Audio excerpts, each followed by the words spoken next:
Hey everybody, welcome to PSII. It's video walkthrough time for September 2020. This is Jeff. I just want to let you know a few things so that it's not all a surprise to you when you come in on the first day, which is next Tuesday. So first of all, you come in the normal front door, the one that all of you tend to come into, up the front steps off Douglas Street. Outside that door, there will be some spots marked to stand on in case people arrive at the same time.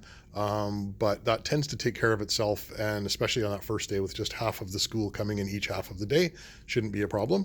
Once you come in, there's a hand sanitizer dispenser here. There's also a hand sanitizer dispenser outside the front door, and they're all over the space as well. When you come in, you'll come to our greeting desk, and there will be a teacher here to meet and greet you, and they'll let you know how the day looks, but also they'll be asking you some health questions, and that'll be something that we'll do every day. In fact, every time you come in the building from outside the building, we have a set of health questions to ask you. More in the morning when you've been away from the school for longer, and smaller number of questions if you come back from a location that's part of your work plan during the day. You can see again, lots of hand sanitizer. We'll ask you questions. We're going to give you a little bit of information for your first day and a little booklet to write some things down and to look at some things as we take you through the process for the first week. We'll also show you where your cubby is, and you may have some things to put in your cubby. They've all been emptied out and relabeled, ready to go. So that's something also that you'll see when you come in. You'll notice on the floor there's some arrows. These arrows give you a sense of the direction of the flow in each space. And in some parts of the school there aren't any arrows because it's really obvious what to do. And we also will ask you to just use your common sense and make sure that you distance yourself from people accordingly.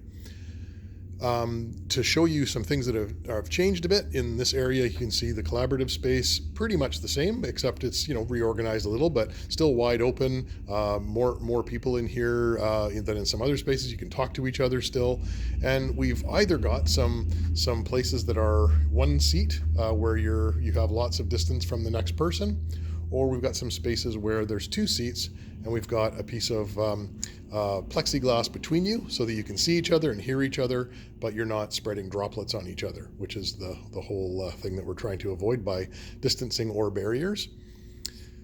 If you look around the space, you see that it holds fewer people than normal, so we've had to repurpose a few spaces.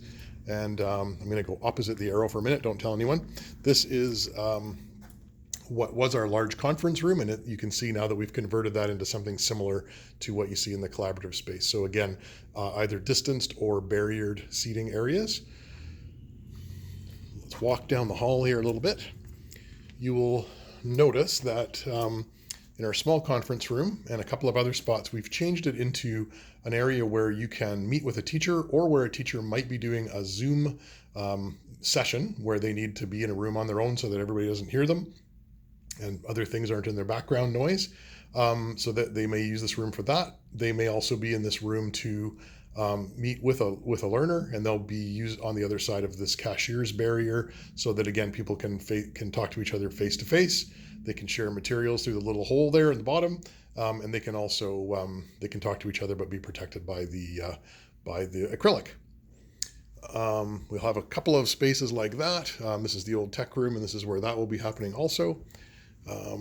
We've kept our sensory room because we know that during this time that might be very important for people to still have a place to go. It will be one person at a time. We still ask you to limit your time so people can use the sensory room as needed. But despite the value of the real estate at the moment, as we try to get people distanced, we thought it's still very important to have a sensory room. So that is as it was. It's going to stay that way. Happy about that. You can see here I've come to a spot where you get to the back door, the arrows go out, and this of course goes to the washrooms on the left. And if you end up going out and you're trying to leave the school space, you'll go out this door and to your right, and you'll go back around follow the corridor around to the front door.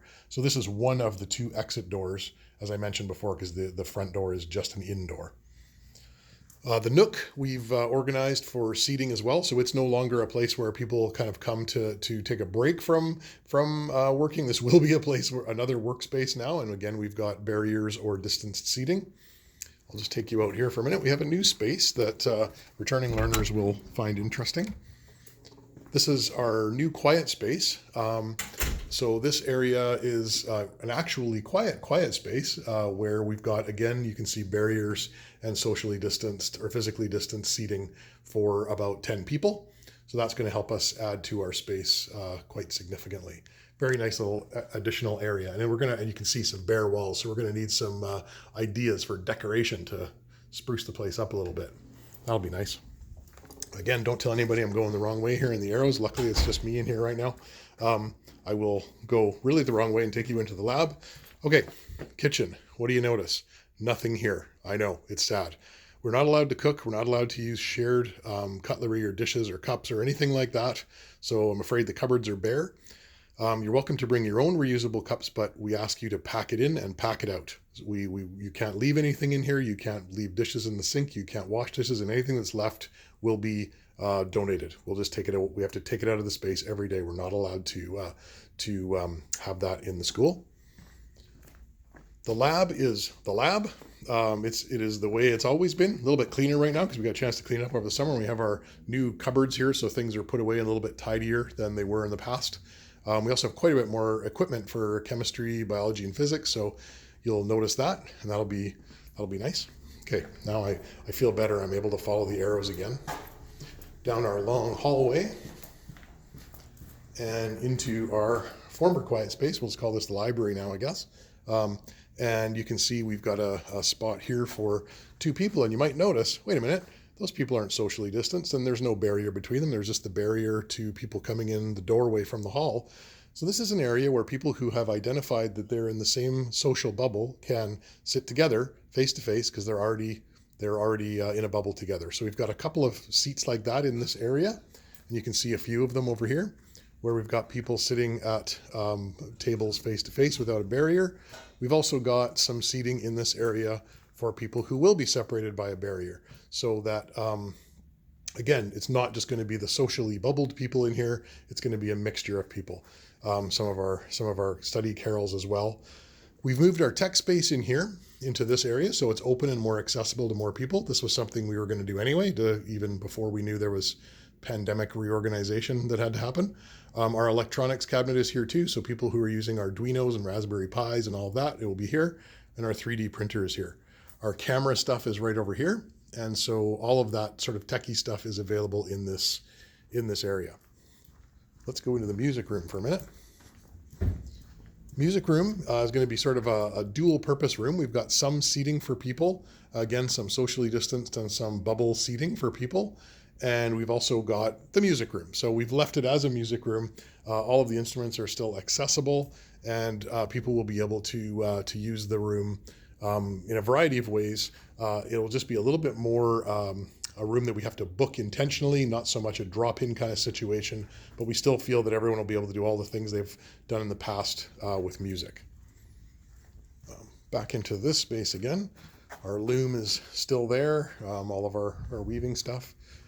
We've got a couple of new monitors that you'll see us wheeling around the school. These are ViewSonics, and they allow us to do some sharing of information on some big screens for people who are in the space, while at the same time, if required, we can also zoom some of that information to others. We can also store it and save it, share it with you. If there's notes or a presentation that you like, we can send it to you or put it on the Discord or on the website. So that'll modernize us a little bit. I think some of you already saw this, but we've moved our library over to this wall. It's a little bit easier to see, a little brighter, and it's given us a little bit more space as well for books. It's our book return spot, and I'm just going to follow the arrows into the art and makerspace. This is still a work in progress, and we're not quite finished cleaning everything up yet, but we're almost there. The art space will be moved around as it needed, but you can see it's wide open right now and reorganized quite a bit. And the idea here is just to try to make space for people to use it for things that are either sessions that we plan or coming in to just use it to work on aspects of inquiry or any kind of art technique or anything people are working on. And our makerspace, it's still a little on the messy side. That's the next thing I have to clean up after making this video. And it will be kind of like it was before, also similar to the art space, used when we know what you need to use it for, and just 1 or 2 people in here at a time.